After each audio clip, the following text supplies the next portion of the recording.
So this is part A of the KhoodeelaarTV television channel on the internet, being broadcast at 17:30 GMT, which is coincidentally the so-called British Standard Time, 5:30 p.m. on Monday, the 6th of December 2021. Now, this is the world exclusive diagnosis of Fleet Street, which means that we diagnose the lies and the corruption of the main so-called British newspapers that are collectively referred to as Fleet Street. And this is the financial crimes. We've named it financial crimes. I mean, it may take 100 years before others catch up with us, but this is the financial crimes. And it's a long piece there on page 25 of today's financial crimes, which says, migrants are at the front line of the new hybrid war. That's the biggest lie. That's a criminal denial of the violations of the human rights of the people collectively called migrants. They are not at the forefront of the war. They are being exploited by the criminals, not just the unidentified criminals, but the states across Europe. And what is happening with the financial crimes? That's the red one there. The financial crimes is in denial of the universal kind of charter of human rights. Remember yesterday, the Mail on Sunday, we discussed at length the lying prostitution piece by Jeffrey Robertson, quote QC, a licensed law trader of Australian birth,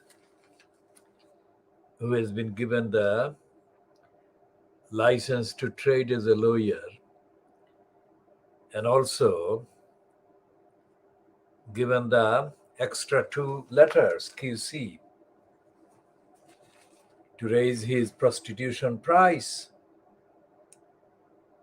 Now, when we say prostitution, do we mean prostitution in the moral sense that the word prostitution is used to convey? We do that, but we also additionally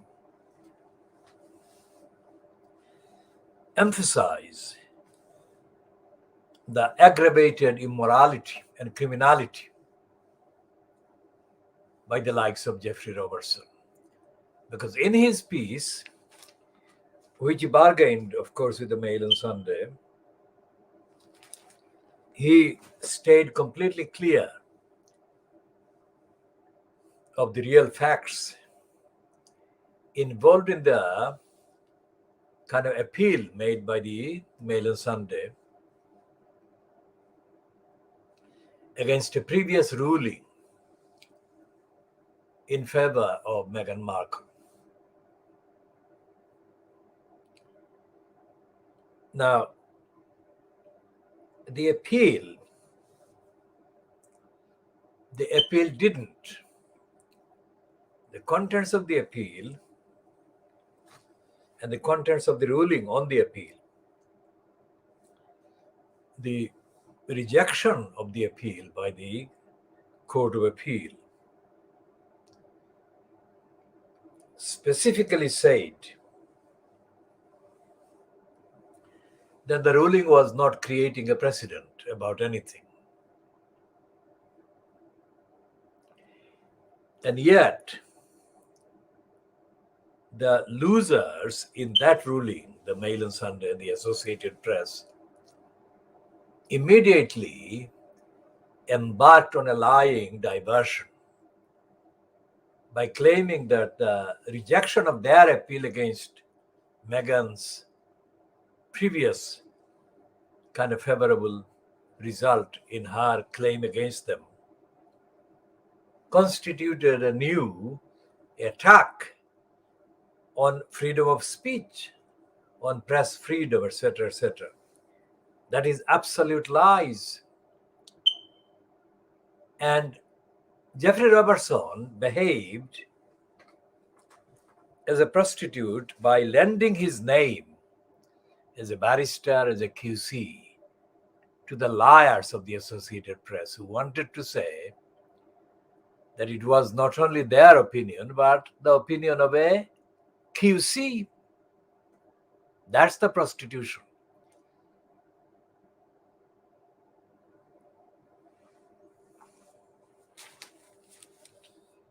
So the financial crime is saying, financial crimes is saying that the migrants are at the front line of the new hybrid war.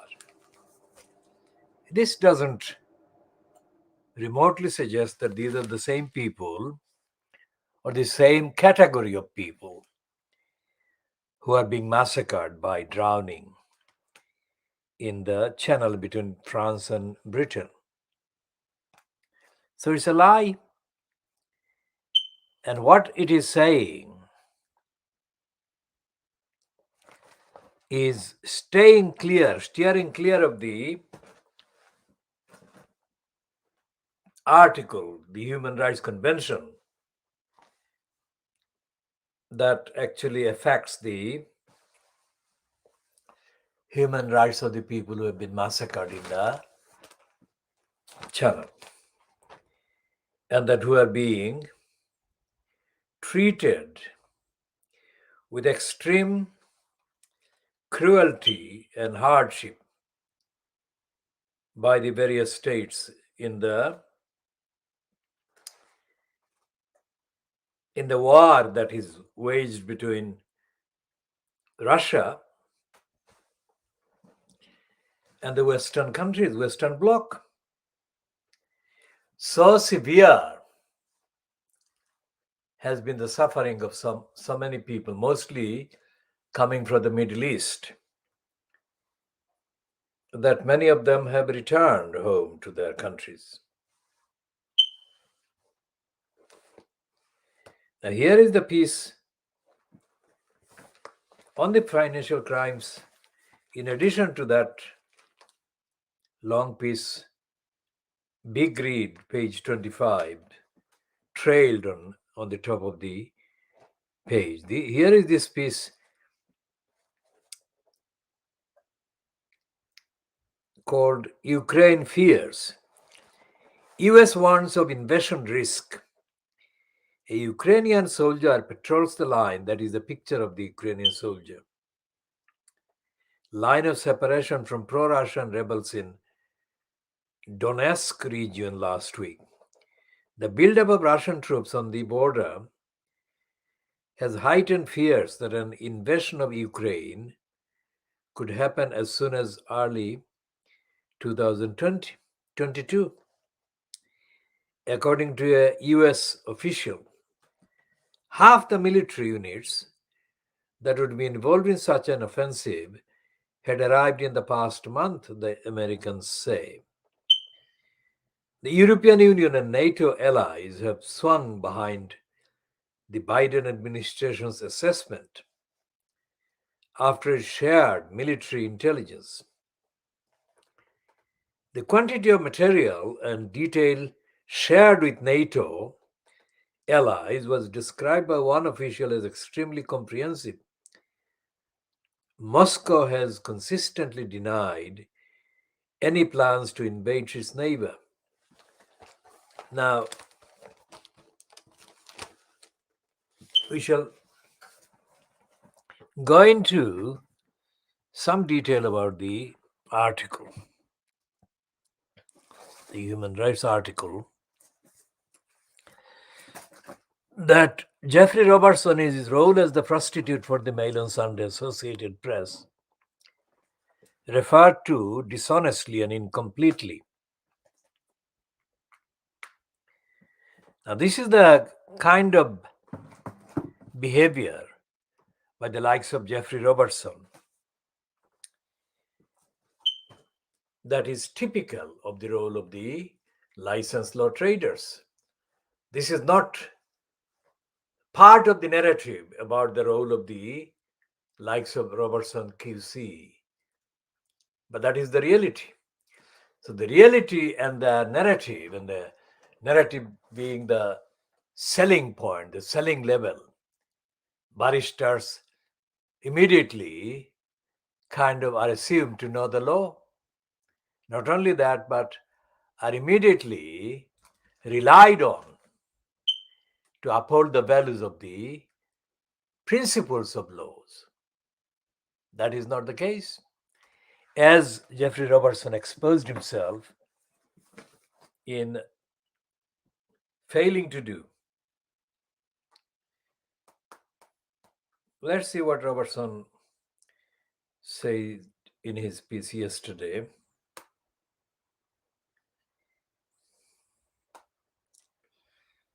Jeffrey Robertson QC, and he was called to the bar in 1973, and 15 years or so later he was given the QC.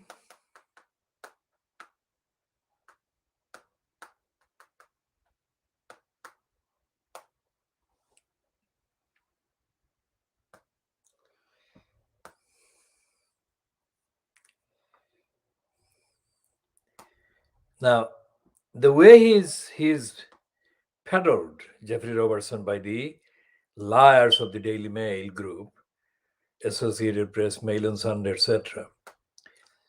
This is the introduction on the online version. It said, the right to free speech must not be trumped by famous people's demands to shield their reputations.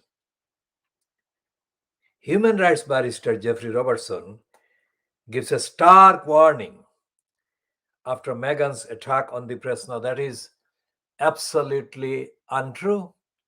First of all, he didn't give any warning whatsoever. He merely allowed his name to be given to the line that the Associated Press wanted to be printed. It's not him giving a warning. And there, he did that knowing full well that he was doing it misleadingly, because the piece that appeared in the Mail on Sunday yesterday didn't give the facts of the case. So it's a list of insinuations against the judiciary, against the judicial decision, as well as against Meghan Markle. And the piece that Robertson prostituted himself in being published by Mail on Sunday, Associated Press, with his name, contains this bit that I wanted to focus on. A right to privacy did not exist in the common law of England until 1998. However, when the Blair government adopted into British law the European Convention on Human Rights, Article 8 of the European Convention on Human Rights, framed after Second World War to stop raids of the kind carried out by the Gestapo, declared that everyone has the right to respect for his private and family life, his home and his correspondence. And this is what Meghan invoked in her claim against the Mail on Sunday. Yet the Article 10 of the same convention proclaimed that everyone has the right to freedom of expression. So what Robertson was saying was that there were two conflicting rights there: the right to privacy and right to freedom of expression. Now, what Robertson chose not to actually mention is that there is no right to freedom of expression in Britain.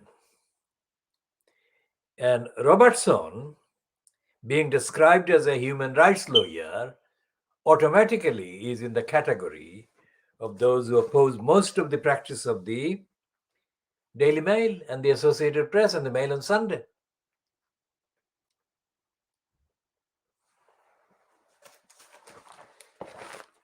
So what Robertson's piece says about the Blair government and the 1998 kind of introduction of a right to privacy is false and misleading.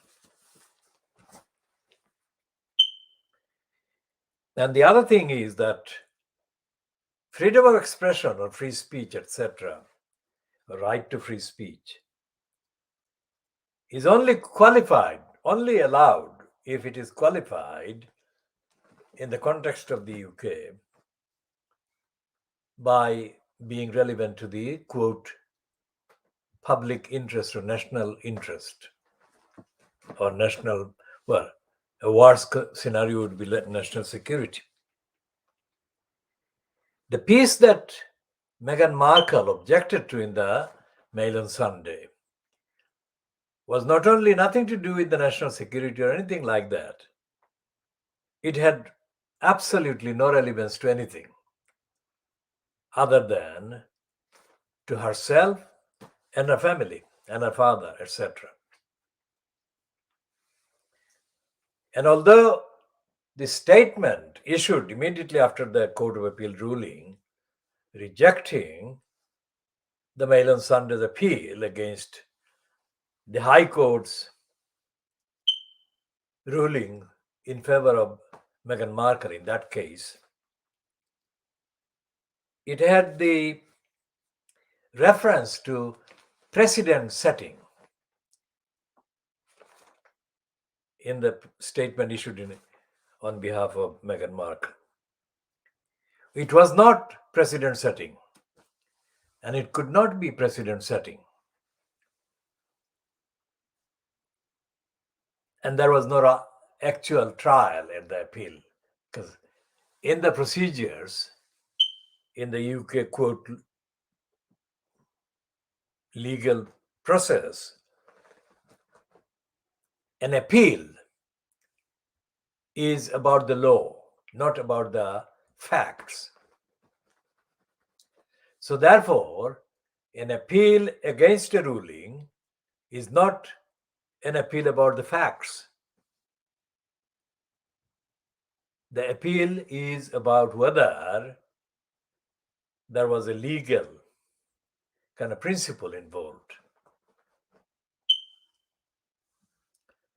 And what Jeffrey Robertson and the Associated Press and the rest of Fleet Street, hostile to Meghan Markle, is saying is that the court got it wrong.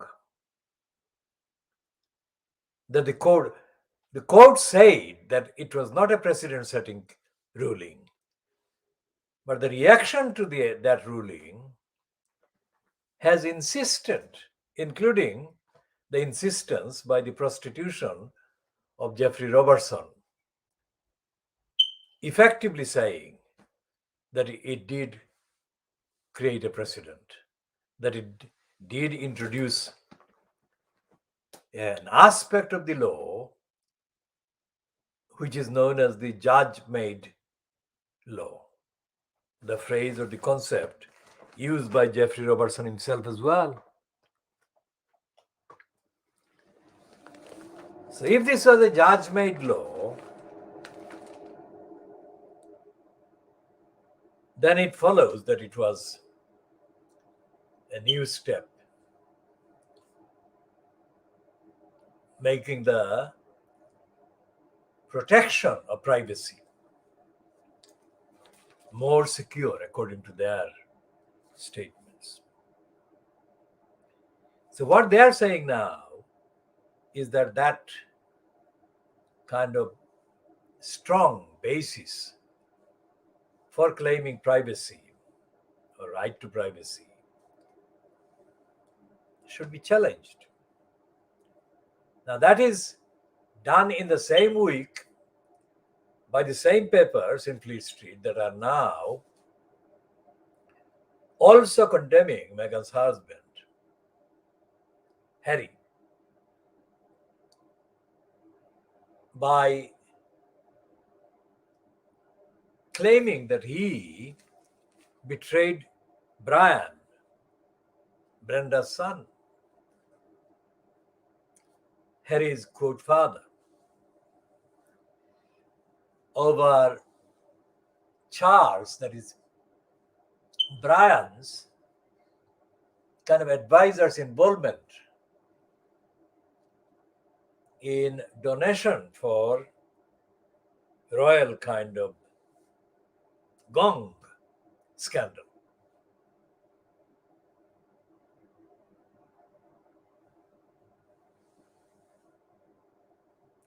How do these two things work? Because they are condemning Harry, Meghan's husband, in a separate issue, on a separate issue. But the principle of the so-called law collide. They are in conflict.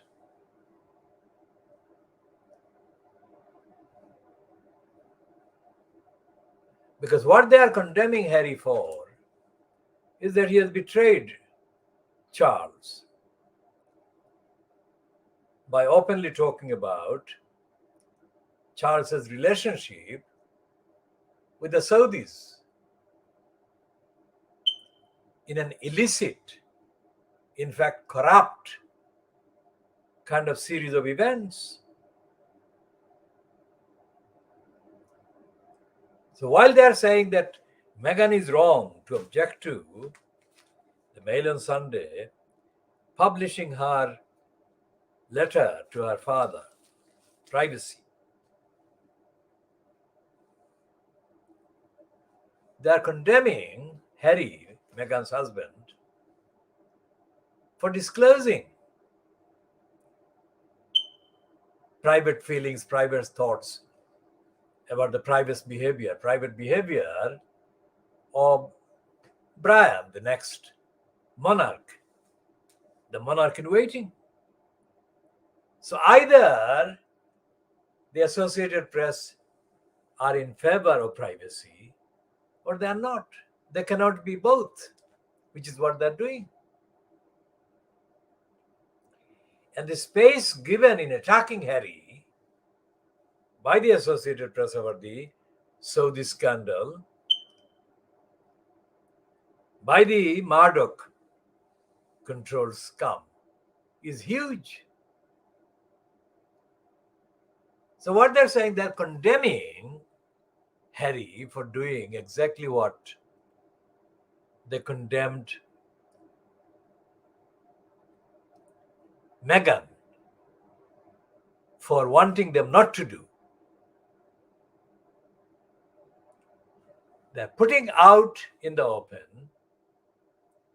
a condemnation against Harry that he disclosed private thoughts against the immoral behavior of the regime of Charles in relation to allowing money to be donated to him by Saudi sources effectively in return for the gong, so-called honors, royal honors. So on the one hand, they are condemning Harry for disclosing something, and on the other, they're condemning Meghan for objecting to the disclosure of private matters. Think about that. This is world exclusive diagnosis of Fleet Street and more. And so the weaponizing misery of the migrants by Belarus attacking Ukraine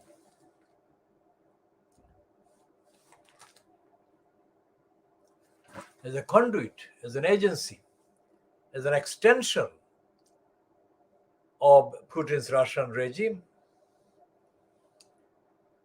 It is written in a way that denies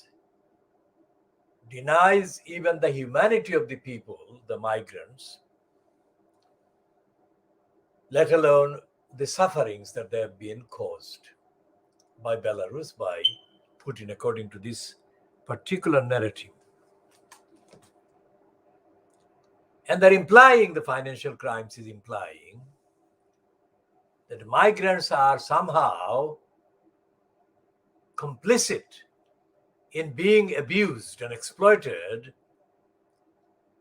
as weapons against the Ukrainian acting as proxy for the West, America, NATO, European Union, while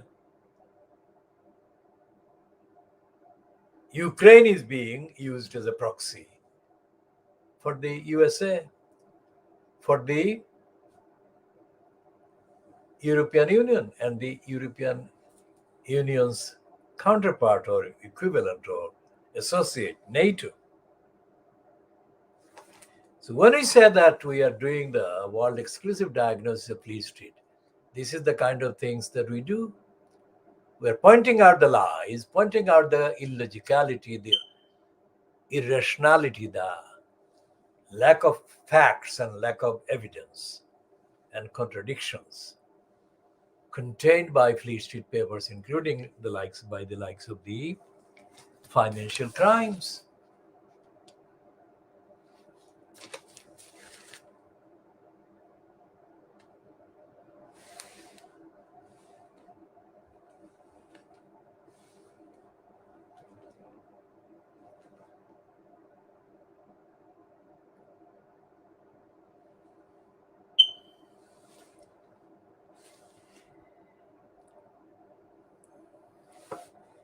This writer on the back page of the weekday financial crimes, called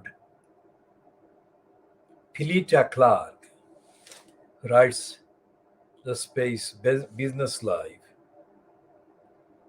is absolutely typical. The financial crimes currently is priced at United Kingdom's pound sterling, £2.90. Now it's the price of at least 5 newspapers put together. That is the Daily Mail, the Mirror, the Scum, the Express, and the I newspaper. In terms of ethics, in terms of substance, those don't contain contents or copy that could justify the price, nor does the financial crimes. So where, as the case is always at one stage of this diagnosis of Fleet Street, where do people seeking the truth turn to get the truth or get the kind of sample of the truth?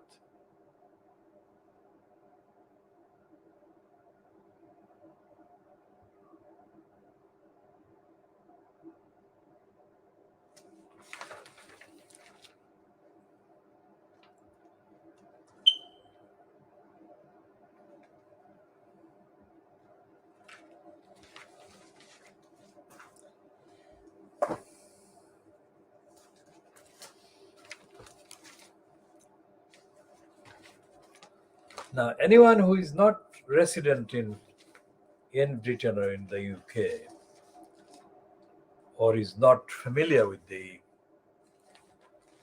sick making hype, sick making depressing hype that begins in earnest about the so-called Christmas, say starting in late October every year.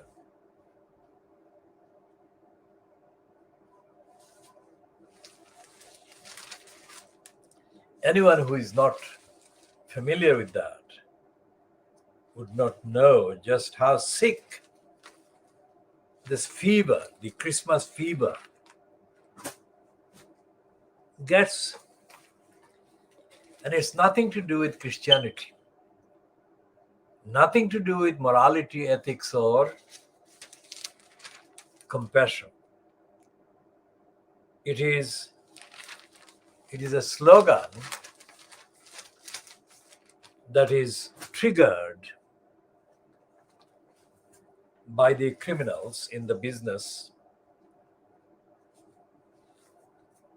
to get the ordinary people, the zombies, the hoodwinked, to spend lots of money in shopping.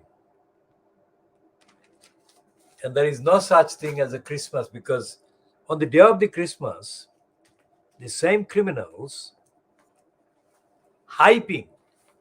overhyping the Christmas, forget about anything really going on among people that relates to compassion, care, let alone any kind of prayers to any god. So Christmas is a brazen evidence of the evil culture that the criminals want to foster and promote. Evil culture being a fantasy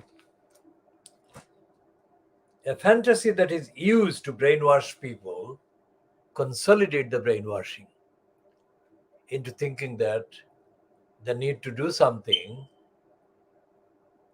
that amounts to they are doing Christmas.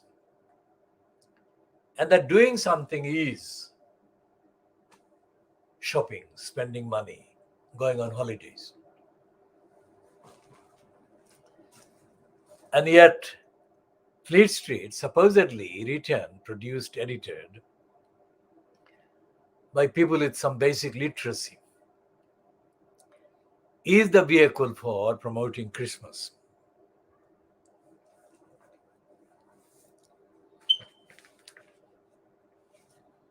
Let's take a look. The Christmas is being used as a deadline, as a kind of destination point.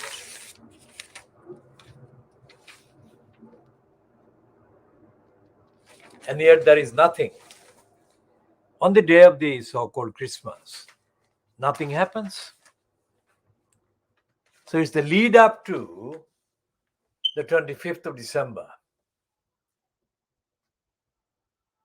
that is used as a insane or insanity imposing and insanity engendering, insanity causing frenzy on the part of the people. Christmas. On the day of the Christmas, 25th of December, there is absolutely nothing moves, like no transport, nothing. So people are forced to stay indoors. And there is nothing in the coverage or the cover up about, quote, Christmas that actually acknowledges the truth about thousands, millions of people without any real home, millions of people without any real kind of income. Millions of people without any chance in the whole life, in the rest of their lives, to go anywhere,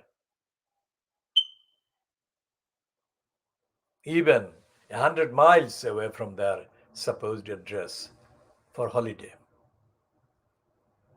So it's a frenzy, it's a frenetic promotion of the word Christmas that is very primitive, and it doesn't have any relationship with the reality of the demography, the society. And Christmas is not marked by those people who are kind of exploited under the banner of Christmas. Being charitable, being kind, being compassionate, being genuinely respectful of one another, our loved ones, whatever.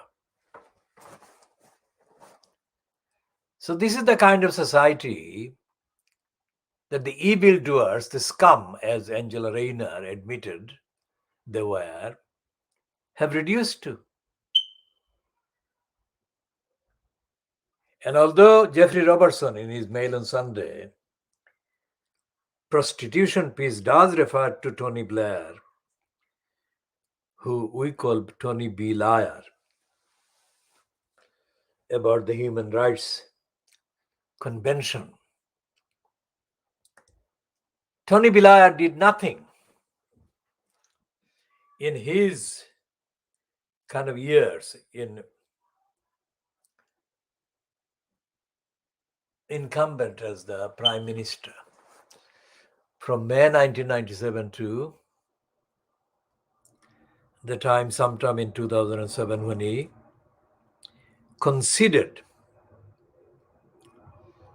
that Gordon Brown, the racist, overhyped imperialist liar, should be allowed to be in number 10 Downing Street for a few years, which Gordon Brown was. But there was nothing. There was nothing during Tony Blair's so-called years of human rights legislation post 1998 that actually respected people's human rights.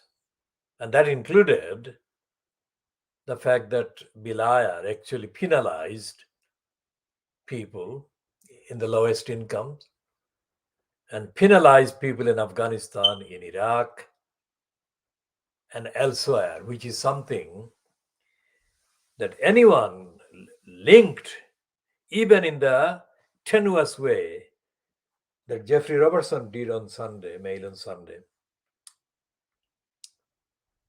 should actually subject to a constitutional law examination based on the evidence. Despite the fact that there is a Human Rights Act, human rights in this country are not being delivered to those who need human rights. And human rights are not being upheld or even mentioned about those whose human rights are being violated in the name of this country, for example, in the Channel and in the quote dispute between Belarus and Ukraine, the proxy dispute, the Belarus being used as a proxy for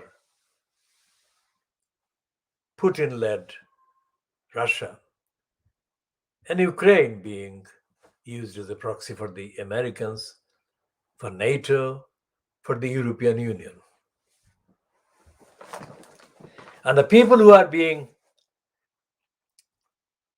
put at the border between Belarus and Ukraine are the migrants with hardly any human rights being recognized for them. And they are the products, or they're among the products of the inhuman atmosphere created by the very Tony Blair, credited falsely by Jeffrey Robertson with the creation or the enactment of the 1998 Human Rights Act in the UK, which incorporates, according to Jeffrey Robertson, the European Convention on Human Rights. In our general diagnostic examination of the UK corruptocracy called the UK judiciary, we have called David Neuberger playing the role of a prostitute at the behest of David Lidington, who ensnared him on behalf of Theresa May, who put pressure on David Lidington to come across with, no matter how artificial, superficial kind of evidence, that a judicial mind was backing Brexit. Just as Jeffrey Robertson has been used as a judicial person by the Associated Press as part of the campaign to undermine Meghan Markle. Because they can't undermine Meghan Markle's ruling, the ruling in favor of her, they can't undermine that as effectively, as emotively, as emotionally as they can do against Meghan Markle in an opinion piece or in a series of propaganda pieces in the papers. They resorted to Jeffrey Robertson acting as a quasi judge, as if he was doing the appeal against the Court of Appeal ruling. And Robertson must have been paid handsomely for this prostitute role he knew was completely dishonest. And it wasn't anything to do with the comprehensive references to the various aspects of the law that any real appeal against the Court of Appeal would have actually contained. So Robertson did an easy job, and he must have got a lot of money. Not maybe $35 million that George Clooney refused for an advertisement on moral issues, on moral grounds, but it's likely to be hundreds of thousands of pounds for Jeffrey Robertson, in the way that David Penick, a member of the House of Peers and a quote QC, charged the Manchester City Football Club £20,000 a day, £20,000 a day for his agreement to be hired by the Manchester City Football Club. It doesn't matter whether he produced any result, any outcome.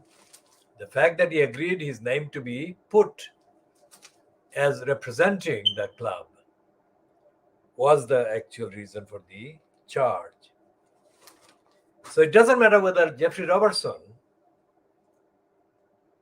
produced anything of any substance in his piece in the Mail on Sunday. The fact that he has actually agreed to question Meghan Markle's, the ruling in favor of Meghan Markle, is the basis for his prostitution fees.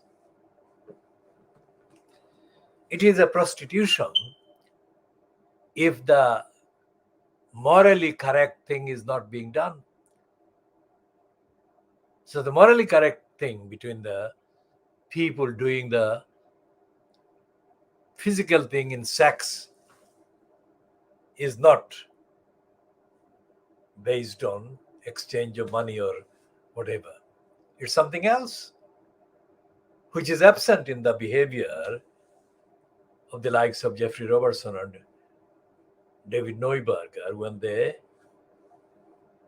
abuse their position as licensed law traders to tell lies and embellish the lies of the liars who pay them. That's what prostitution is, in that kind of behavior.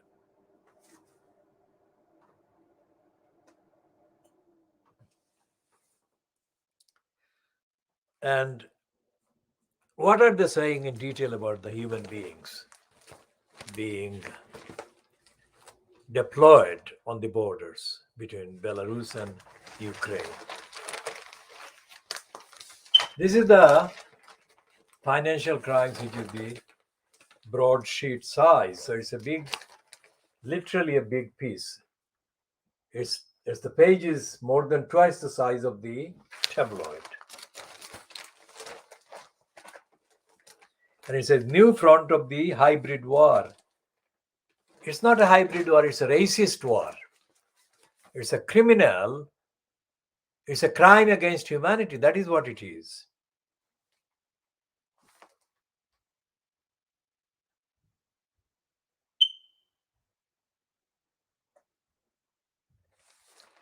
Because Lukashenko, who is the fascist dictator for Belarus, has been pushing the migrants to go over to the Polish side. Well, Poland and Belarus and Ukraine are very much borderlands bordering one another.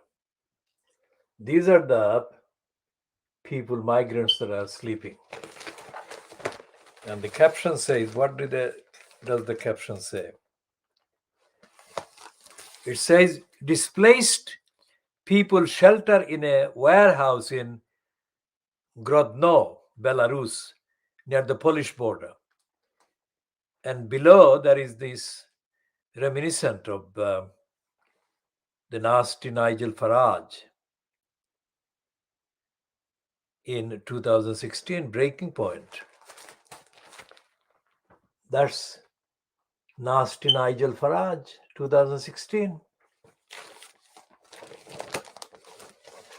So what is happening is that these people who are the ones forced to seek migrant kind of asylum and refuge in Western countries, because their own countries are not worth living in, cannot be sustainably lived in. Those unsustainable atmospheres, unbearable atmospheres, have been created by the likes of nasty Nigel Farage and the Western countries. And these unsustainable, inhumane conditions, unbearable conditions, are at once, at the same time, against the rights allegedly available to the people under the Article 10 or any other articles of the European Human Rights Conventions. That's what the Human Rights Conventions are about, giving people protection, giving people in that kind of acute situation, depressing condition, dangerous condition, conditions that are absolutely against the basic human rights that are accepted and enshrined in the convention. And what the financial crimes is saying is not anything that I'm saying. It doesn't refer to any of those things. What the financial crimes is saying,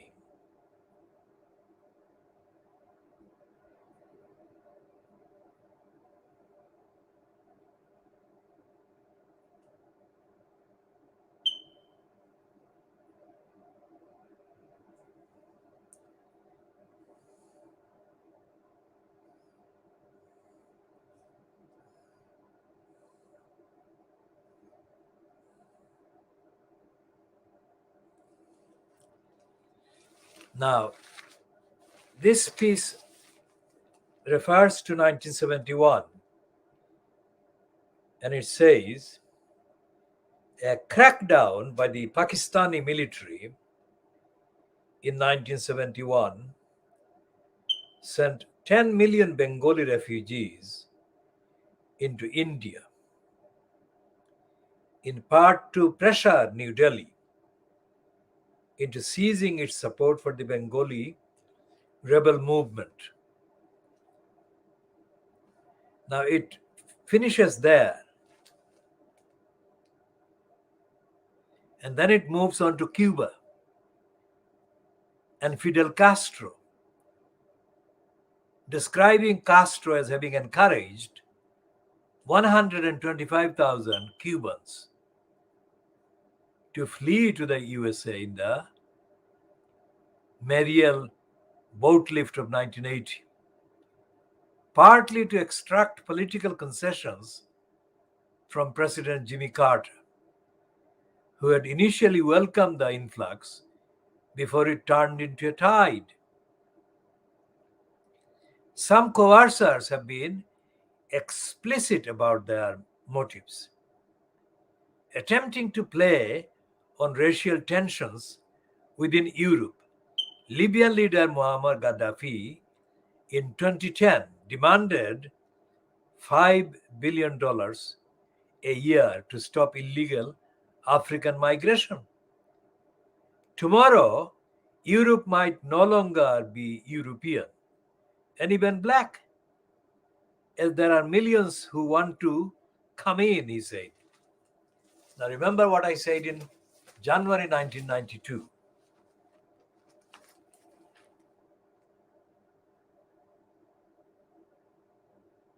That is 18 years before Gaddafi said this.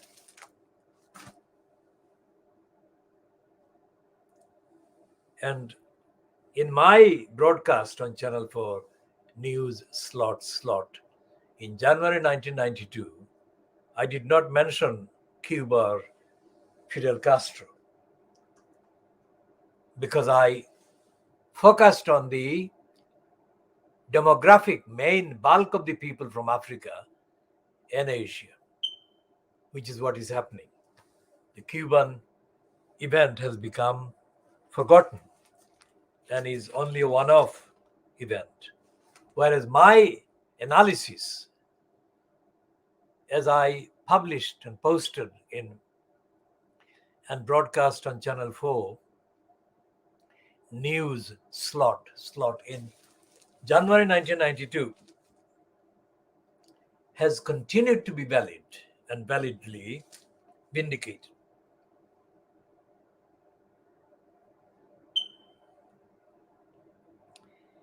And what the financial crimes piece is doing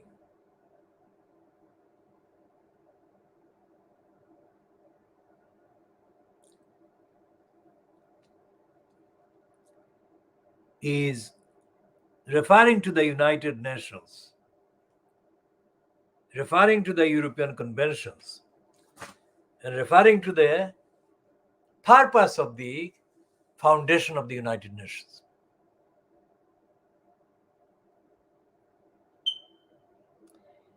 And as I have been saying since the massacre of the migrants in the Channel, the current incumbent in the post of the Secretary General, Antonio Guterres, the Guterres is without any morality either. And The news in the last 24 hours in the Western mainstream about the Burmese regime leader Aung San Suu Kyi, who was the leader of the genociding regime and who remains as hostile to the Rohingya Muslims in Burma in 2021 as she was in 2016-17 when the genocidal attacks and genocide took place of the Burmese Muslims in Burma.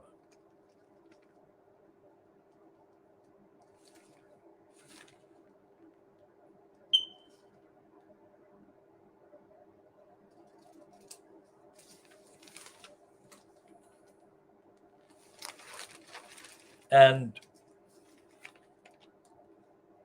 in the 24 hours, the last 24 hours, Aung San Suu Kyi has been sentenced by the military junta, their so-called court, to 4 years for her role against the junta. But she was very much the leader of the regime when the Muslim Rohingyas in Burma were massacred and genocide was committed against them. 5 years on, Aung San Suu Kyi or Suu Kyi remains unrepentant and unwilling to recognize the Burmese Muslims as Burmese.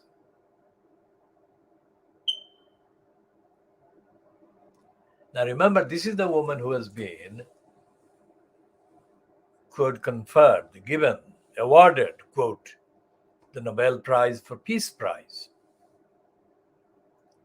And she is the leader of systematic mass murder, massacres, and genocide against the Muslims. And her Nobel Peace Prize has not been revoked or removed from her. And the likes of Boris Johnson, who are fans, Boris Johnson is a fan of Aung San Suu Kyi, not because he is a supporter of democracy,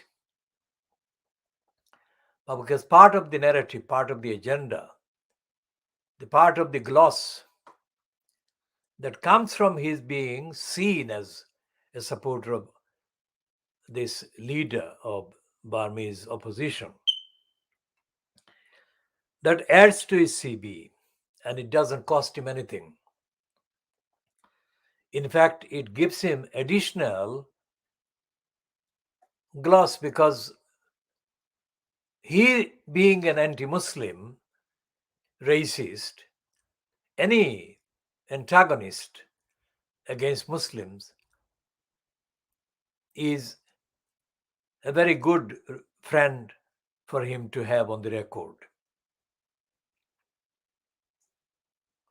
So, for example, when the Sun today says that Boris Johnson is leading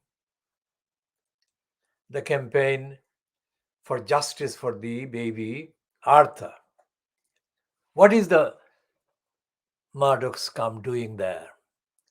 Johnson is not a supporter of human rights. Johnson is not a supporter of justice. Johnson is not a supporter of the truth on behalf of the victims or the targets of conspiracy, of lies and cruelty plotted as has been happening for the last 4 or 5 years against baby angel Geronimo. Now, baby angel Geronimo is the world's most innocent, the healthiest, and the purest witness to the lies of depraved department called DEFRA and the lies with which Boris Johnson has been complicit, and Boris Johnson has aided and abetted those lies in full knowledge that baby angel Geronimo has been completely innocent, is the best in the best of health, and is the purest witness to the lies and impurities, depravity, criminality, conspiracy, abuse of office by depraved DEFRA, and by George Injustice Eustace, and the chief bat, a woman called Christine Middlemiss.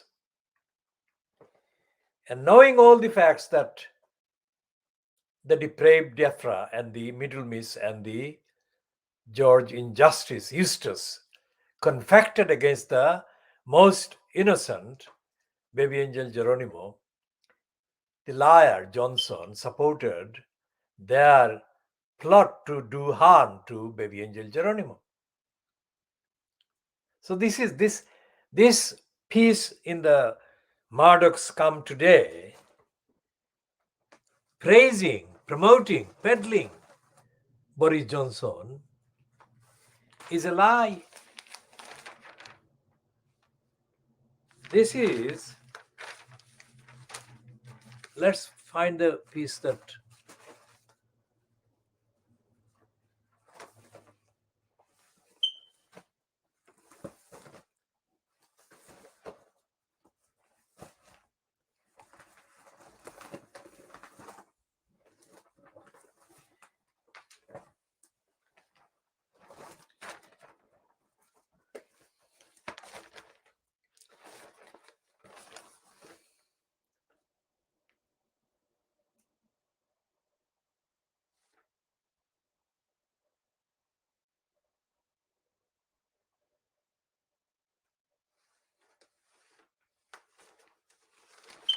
so let's see what the lying scum says in giving completely untruthfully giving credit to Johnson for any action for justice for baby Arthur. Now it's saying in the editorial, the first editorial, that the national outpouring of rage despite despair and grief for Arthur has been heard by ministers. How dare they? Should they not have heard? Were they on some other planet hiding there? The inquiry announced yesterday into who let down that defenseless boy and why, and the role played by lockdown, is absolutely the right thing to do. Now, what it is saying is that giving credit to Boris Johnson, because having ordered such an inquiry, Boris Johnson must make it count. There can be no more hand wringing, no empty repeat of that dreaded phrase, lessons learned. The lesson has been the same since baby P. For Arthur's sake, and the tens of thousands of vulnerable kids like him, learn it. Now, what it says is that Johnson has done something original, that he has announced an inquiry. That's absolute rubbish. Because the inquiry will not produce anything new about the fact that the culture of cruelty that is operated by the local councils, which is where, like baby P in Heringa's case, all the safeguarding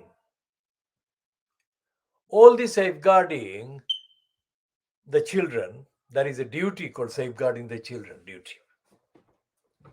Now remember, anyone who has been watching this for well, nearly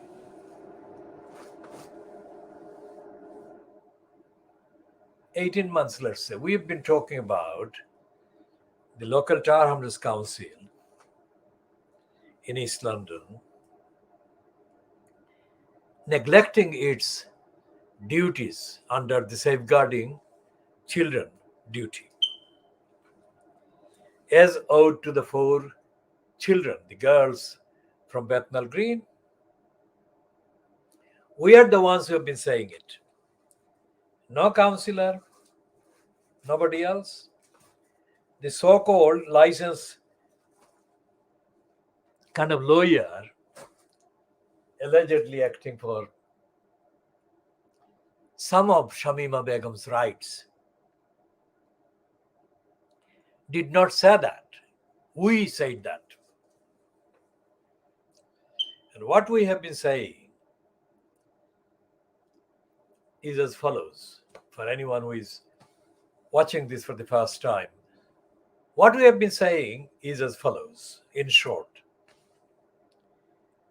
that when these girls, these four girls, were first publicly reported as having left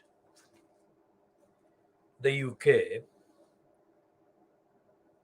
for Syria, they left, and that these reports were published in December 2014 in the case of one, and in February 2015 in the case of the other three. All four girls were children. So the local Tar Hamlets Council, if it had an actual, real, ongoing program of safeguarding children under its legal duties to safeguard children, the local Tar Hamlets Council would have done the necessary to stop these children being put in mental frames whereby their safety was endangered singularly and collectively. Now remember, December 2014 to now December, this is the 6th of December 2021. So calendar-wise, 14, 15, 16, 17, 18, 19, 20, 21. Calendar-wise, it's 8 calendar years. And these girls, whether they're alive or dead, 8 years later, they're 8 years older than they were in 2014-15. And if the local Tar Hamlets Council had done its safeguarding duties to protect and safeguard the children, the Tar Hamlets Council would have done the necessary to stop them being led astray, misled into lethally, dangerously misled into the worst possible ways against their own interests and safety. Now, we have been saying, effectively, we've been saying since the beginning of the information that became public, which is when we became aware. The Tar Hamlets Council has failed and neglected its safeguarding children duties. Now, what do we mean by that? When we say that, we don't refer to a mechanical kind of series of processes. We refer to people that should have been in post or posts doing the necessary inquiries as to what was going on around those children and other children that might be targeted by all kinds of elements who would lead them astray. So we have been making the demand, let's say, effectively for the last 8 calendar years. But we also include in the context the period prior to the reports of these girls going out of this country and into Syria. So we have been demanding retroactive accounts, say covering the previous 5 years. Say at the time of the publication of the news of the girls leaving Tower Hamlets and arriving in Syria, they were approximately 14 years old.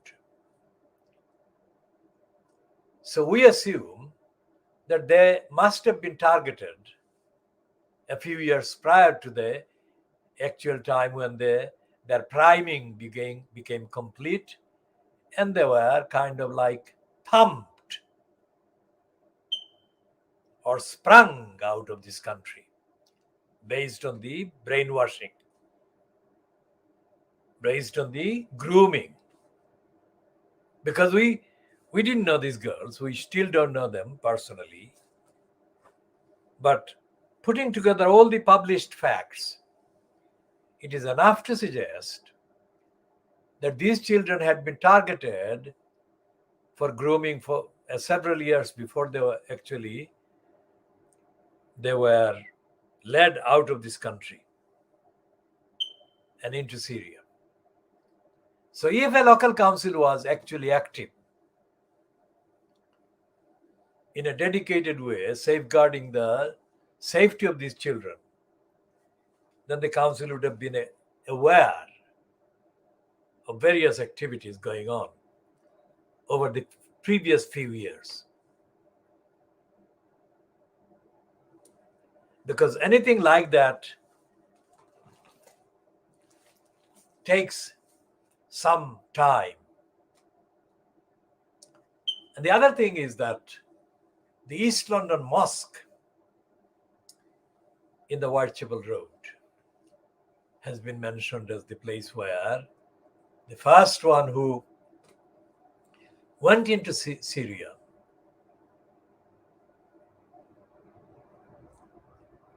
was groomed. And this first one was groomed, according to published accounts, by 2 women called the Sisters. Apparently, the Sisters is a sister organization of the outfit called Islamic Forum Europe. Now, since the publication of those details, the Islamic Forum Europe has changed its name, but it remains the same organization. So the Islamic Forum Europe had a branch working in the East London Mosque under the title of the Sisters, presumably meaning that there was another wing called the Brothers, that is to say, male and female. So these sisters were in contact with this particular first one over a period. And according to the published statements at the time concerned, at least one of them, these sisters, physically encouraged this first one to leave the UK and to go to Syria.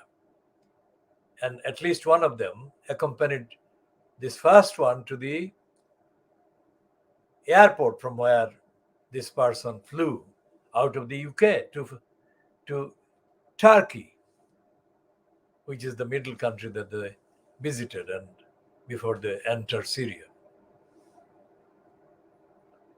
When the other three arrived in February in Syria, they met up with the first one.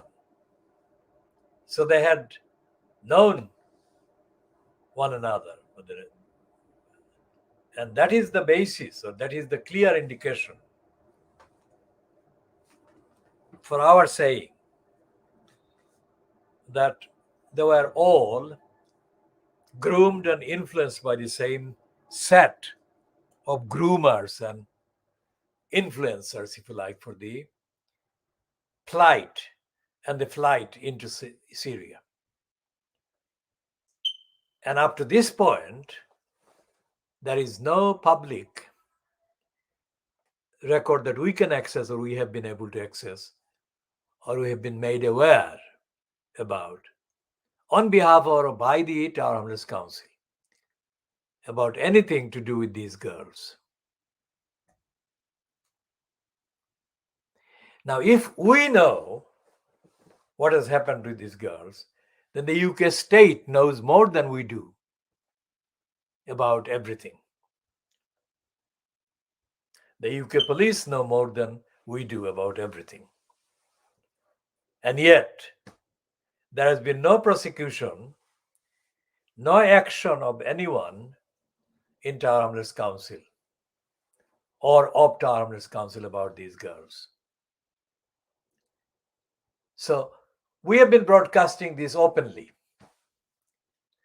So taking all of this in terms of the mode of operations, to the role of the council concerned with the various murderous behavior by the murderers of baby Arthur. Is it Solihull Council? It probably is. Whatever the local council,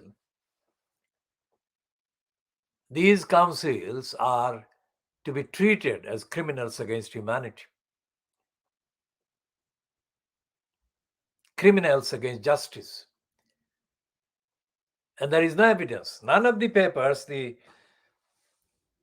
scum or the Mail or the others, is remotely bothering about talking about the role of the Solihull Council or any other council or government agencies about this boy, this baby.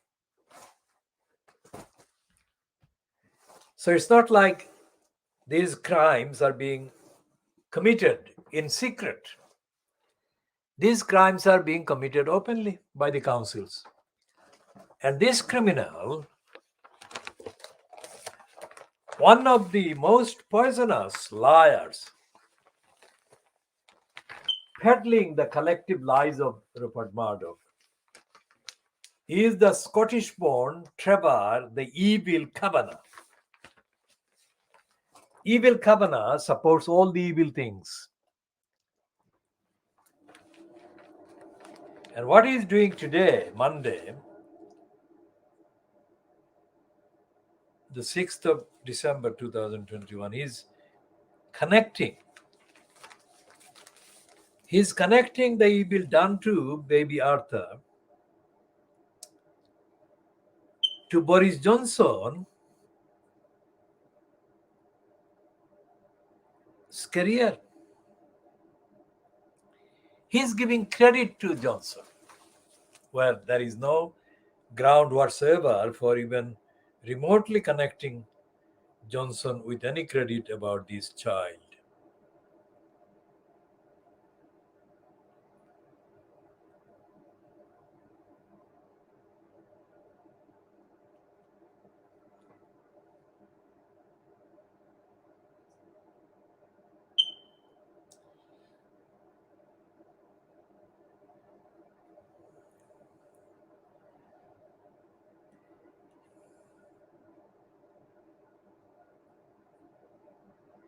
So in the third paragraph of the piece, evil Kavanagh is saying, and yes, social services failed again to protect a vulnerable child reported to them as a likely victim of unimaginable violence.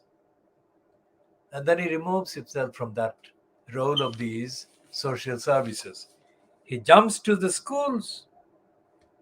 He says, but the closure of schools at the height of the COVID panic also removed a crucial chance to spot the 130 bruises on this poor lad's body. Certainly, his absence from the classroom would have been noted. Now, that is a kind of logical, rational thing to say. But that's not true, because the social services, regardless of the schools being closed or open, should have continued to do their duty to protect this child. And they didn't. Because several visits were made of the address. And the murderers pretended that the child was okay, despite the fact that many reports from neighbors and concerned relations had said given detailed facts about the various injuries the boys had been already caused. And the social services neglected their duties to look for the evidence of the injuries on the boy's body. And the social services also failed to speak to the boy on his own without either of his would-be murderers and the current torturers being present. And they didn't do that. That has nothing to do with the schools being open or closed.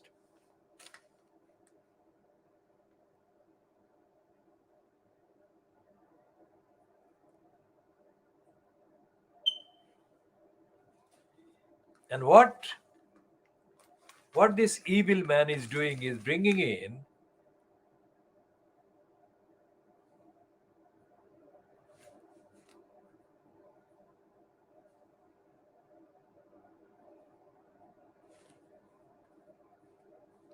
references to Meghan Markle and her case against the Associated Press.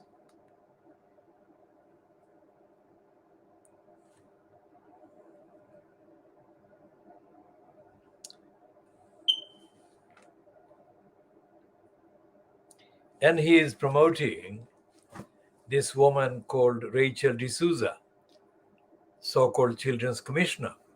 All of them, D'Souza and the social services, have lied and have neglected and have been rewarded. What Trevor the Terrible Kavanagh, the criminal, is intentionally neglecting to mention is the absence of audit and is the absence of accountability by the social services. In this context, the social services, but generally, there is no accountability to the public, to the demography, to the local community by employees in council or in council linked agencies or locations, including schools, where they make decisions making life and death differences, as happened in this case with the baby Arthur. And the regimes of the schools, the regimes of the council departments, the regimes of the social services are totally brazenly without any oversight, without any audit. That applies to Solihull, and that applies to Tower Hamlets, that applies to Newham, that applies to Hackney, that applies to all the councils right across Little England and in the UK, in the rest of the UK. there is no audit, there is no democracy, there is no accountability. And the case of these two girls or three girls, I am assuming based on the absence of any report about them being alive in the last few months, let's say, apart from Shamima Begum, the other three girls are presumed dead. So it's a life and death situation. Tower Hamlets Council neglected to protect these children from deadly exposure to grooming and brainwashing. And there is no excuse because not a single elected councillor, as I said, has made any statement about these girls. And the latest information regarding Shamima Begum is that she has allegedly said that she is under threat of being murdered by other women in the camp. Whatever the reason, the fact that she has actually made this statement is not being treated as serious. And as the Tower Hamlets Council is not even on the record about this particular threat to her, it shows that the Tower Hamlets Council operated an intentional neglect of these children.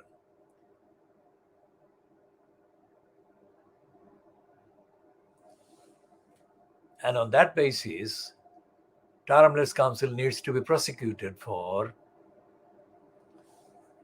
whatever happened to these girls.